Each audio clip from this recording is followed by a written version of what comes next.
Hi, and welcome to It Figures Gaming Week. All this week, I'm going to be reviewing a new action figure from a video game every day. This will be leading up to Friday when I do an unboxing of the Xbox One. So tonight, I'm going to go back to 1994 and review Earthworm Jim. So those who are not familiar with Earthworm Jim, basically, it was a video game that came out in 1994 that was super popular. Its premise was an earthworm finds a robotic suit and takes it over. And in the video game, he basically has to fight all these people who are wanting the suit back. And for its time, it was a very cartoonish, interesting look at a video game that led to action figures and, of course, cartoon series and even comic books. So tonight, we are, of course, going to take a look at the action figure version of Earthworm Jim. So first, let's take a look at the sculpt. Even though this figure came out in 1994, it still looks great. One of the big appeals of Earthworm Jim was his cartoonish face and the great expression he had on it. And as you can see, this figure nailed it perfectly. And I really like how they went into the detail on the top of the head as well. And if you look down the neck of the figure, it looks like Jim has wrapped himself around the collar. It's really cool.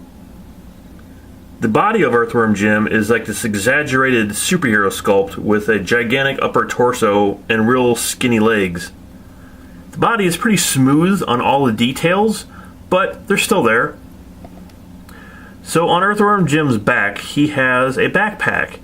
And on the backpack is a button. And if you press this button, Earthworm Jim's head launches from his suit. As you can see, it still works. With the head outside the body, you can see it has a white launching mechanism on its neck, which is a little disappointing. I would have liked to have seen the continuation of the rest of the worm here, but I can see why also they had to have this. So the paint job on Earthworm Jim is really good. He has really clean lines across the chest, except for right here where the paint has worn over the years. And I like the contrast between the bright blue gloves and the white outfit with the yellow bands. It's really nice.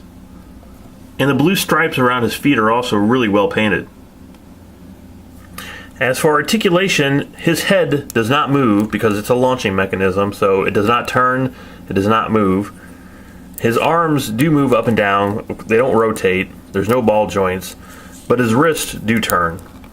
Both legs bend forwards and backwards, and his feet do not move, they're molded in place. Earthworm Jim comes with one accessory, and it's his gun. While it's one solid color, the sculpting here is actually pretty nice. He does have a holster on his side, but the gun does not fit into it. It's more or less just for show. Alright, so let's bring up the old Figometer and see how Earthworm Jim stacks up.